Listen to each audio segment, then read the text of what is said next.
Binigay sa akin to ng nanay ni Pangit. Display yan. Ang foggy na dun banda. So later on, pupunta na dito yan. Ang bilis lumamig. Pininturahan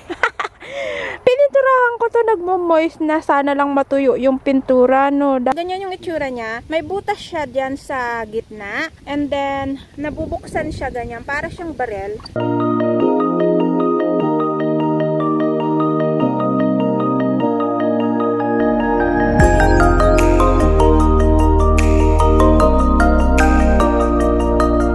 Good morning, guys. So, mag-harvest tayo ngayon ng apple. This side is bigger and red and nice. Look at that. Aha.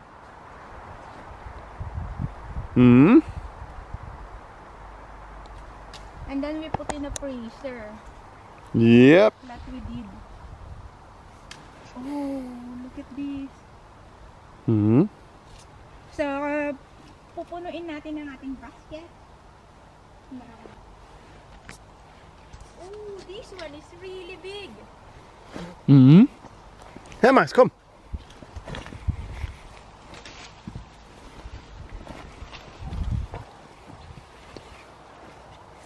Ang dami, ang lalaki nila, oh. Nice. Look how big this is. Yeah. Red one.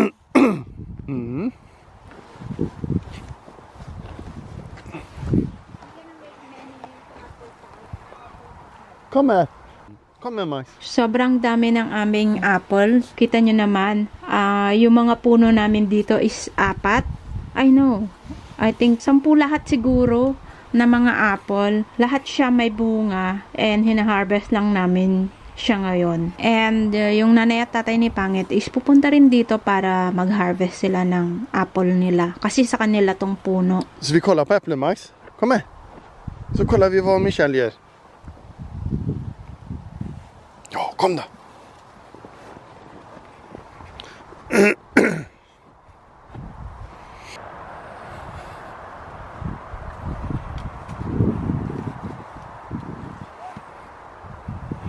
Oj. Look at my apple. Ja, titta. Så fina. It's full now. Yeah, it is. We need to...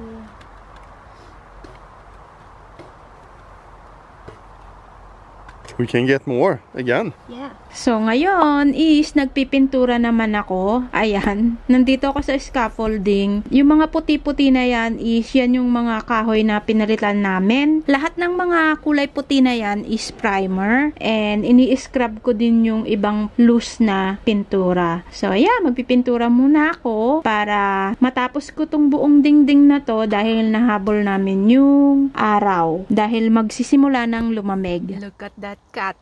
Hello, Bruno Macho. Yo, aduh ini. Hello. Hi. Curious siya at nasa labas ako, tita. Hello. Hello, Bruno. More do that. Uy, tita. So, ito naman yung aming bubong. Hindi ko nga alam kung tatanggalin ko tong plywood na to kasi sira yung kahoy niya and siguro tumutulo yung bubong. Nakita nyo naman may butas siya. Balak kasi namin tanggalin tong plywood na yan and I think next year na lang namin tatanggalin kasi magwi-winter na rin. So, pangit kapag hinayaan naming open yung bubong. Kaya, yeah. Hindi ko muna siya gagalawin. I think next year na lang. So, ganyan yung itsura niya sa ilalim ng bubong namin. Nandito na ako sa pinakataas ng scaffolding. So, pinakita ko lang sa inyo kung anong itsura. So, ito naman yung aeroplano. Sabi ko nga sa inyo, malapit kami sa military base. Kaya, nagpapalipad sila ng malaking aeroplano. Minsan, jet pa. Sobrang ingay. So, bye! So, natapos ko na pinturahan yung buong dingding. Pagpasensyahan nyo na yung bubong, hindi ko siya ginalaw and hindi ko rin siya nilinis dahil mag-i-snow naman. By next year na lang yan. By this time is, naabot ko na yung pinatuka-tuktok nung bintana. Nakikita nyo, ayun. So, natapos ko na yung, Lego na natanggap ko sa Influencer. Eto na siya. Ang cute niya. Medyo, siya, maliit lang siya compare dun sa pera Ferrari na natanggap ko last year. And maganda din to kasi umiikot yung kanyang gulong. And kapag umiikot yung gulong niya, umiikot din yung kanyang yung ganon. Ano bang tawag doon? Basta yung manibela niya, umiikot din siya. So, kapag umiikot yung gulong niya like that, nakikita nyo, umiikot din yung manibela niya sa loob. Tapos, umiikot din yung kanyang, gulong.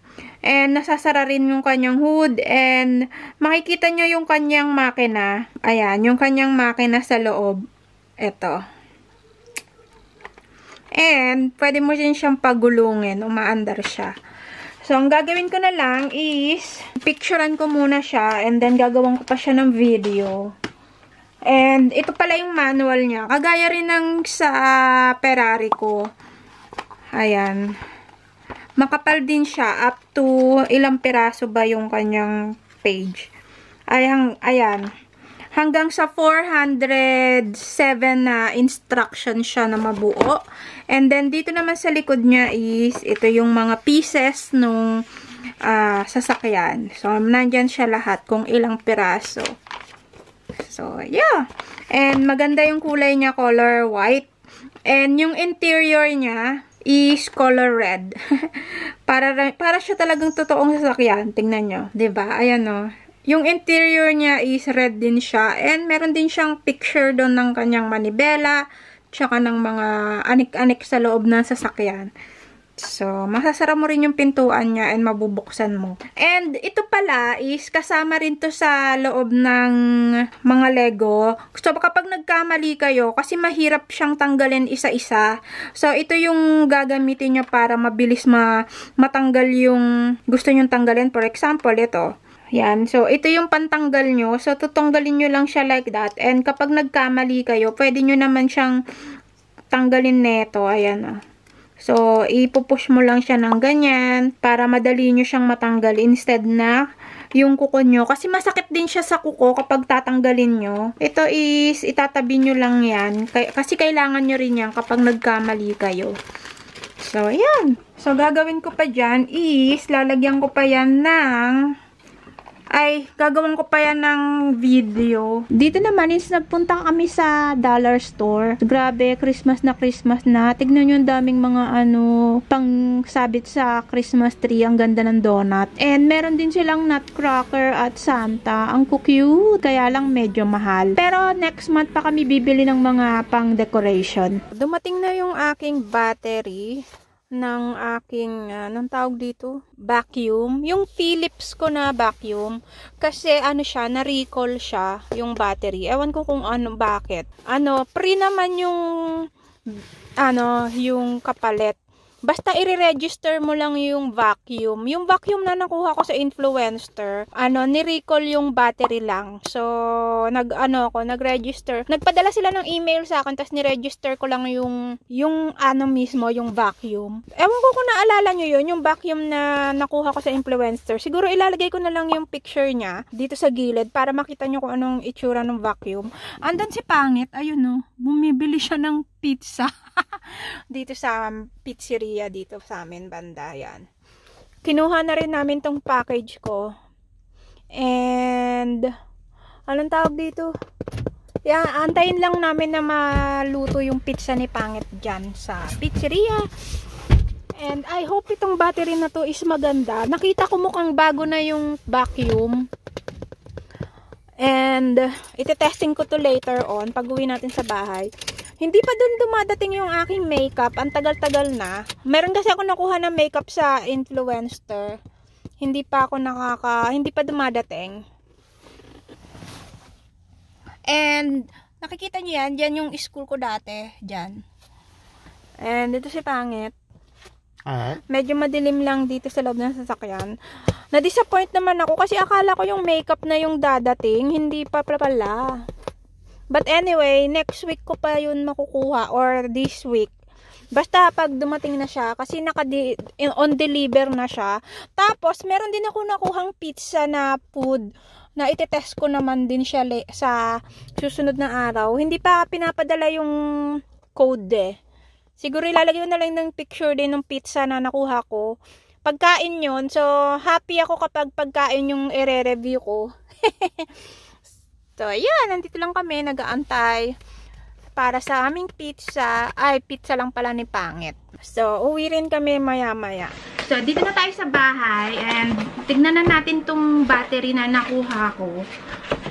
And, sabi doon sa email is, hindi pa daw siya naka-register.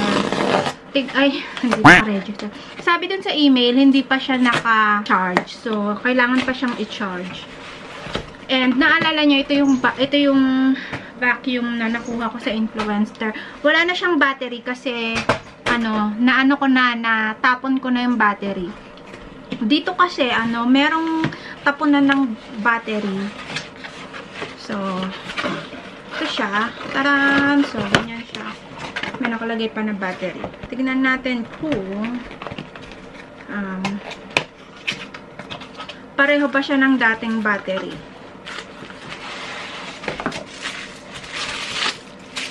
Taran! So, ganito siya. Pareho lang din. Actually, pareho lang siya. So, tignan natin. So, ikakabit natin siya dito sa ating vacuum. Wala na kasi yung aming... So...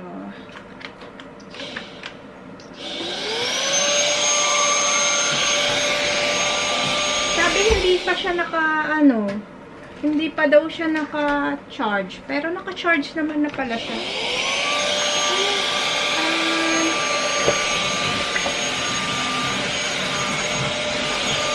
So, gumagana na yung ating vacuum na yan.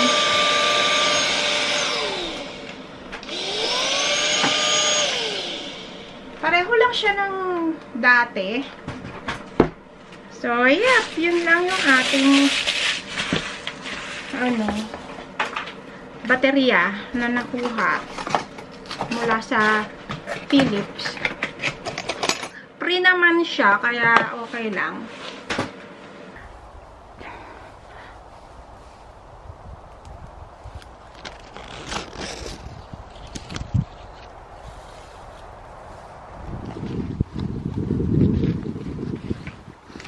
So, let's see kung makahanap tayo ng mushroom today. Agoy! Careful here. It has